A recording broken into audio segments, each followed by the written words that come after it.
गेल्या काही दिवसांपूर्वी बॉलिवूड दिग्दर्शक रोहित शेट्टीच्या मुंबईतल्या घरावर गोळीबाराचं प्रकरण ताजं असतानाच अभिनेता रणवीर सिंगला जीवे मारण्याची धमकी मिळाली आहे। व्हॉट्सअॅपवर व्हॉइस नोटद्वारे धमकी देत कोट्यवधी रुपयांच्या खंडणीची मागणी करण्यात आली। ही धमकी लॉरेन्स बिश्नोई टोळीचा हस्तक आरजू बिश्नोईने दिल्याची माहिती समोर येते आहे। धमकीनंतर रणवीर सिंगच्या सुरक्षेमध्ये वाढ झाली आहे। आतापर्यंत बॉलिवूडमधल्या अनेकांना बिश्नोई टोळीकडून धमक्या आल्या आहेत।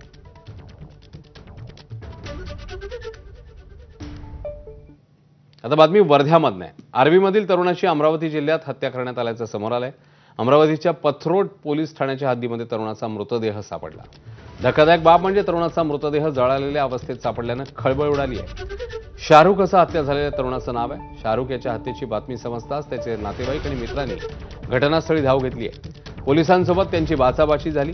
तणाव वाढू नये यासाठी पोलिसांनी खबरदारी घेतली। काही दिवसांपूर्वी शाहरुखचं एका टोळीसोबत भांडण झालं होतं, ज्या टोळीने शाहरुखना जीवे मारण्याची धमकी दिली होती अशी माहिती आता समोर येते। आता बातमी अहिल्यानगरमधनं। जिल्ह्याच्या नेवासा तालुक्यातल्या घोडेगाव गावात 2 गटांमध्ये गोळीबार झाल्याची घटना आहे। 2 गटात झालेल्या राड्यामध्ये हा गोळीबार झाल्याचं समजतंय।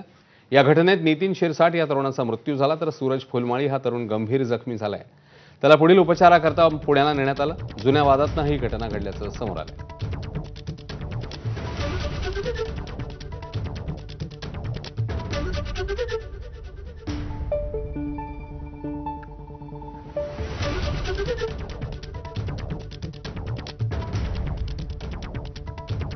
तर जुन्या वादातनं हा गोळीबार झाल्याची माहिती सध्या समोर येते।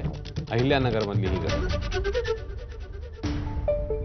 बातमी नागपूरमधून मोहपा रोडवरील MIDC पुलाजवळ भीषण अपघात झालाय। या अपघातात 12वीची परीक्षा देण्यासाठी निघालेली तन्वी भिवंडकर आणि तिच्या वडिलांचा मृत्यू झालाय। विरुद्ध दिशेने येणाऱ्या भरधाव ट्रकने सुभाष भिवंडकर यांच्या दुचाकीला जोरदार धडक दिली। या अपघातात वडील आणि मुलीचा जागीच मृत्यू झालाय। या घटनेनंतर संतप्त नागरिकांनी ट्रक चालकाला पकडून मारहाण केली। ट्रकवर दगडफेकही करण्यात आली। तर ट्रकच्या केबिनला नागरिकांनी आग लावली। चालक प्रफुल्ल भोयर याला पोलिसांनी ताब्यात घेतलंय।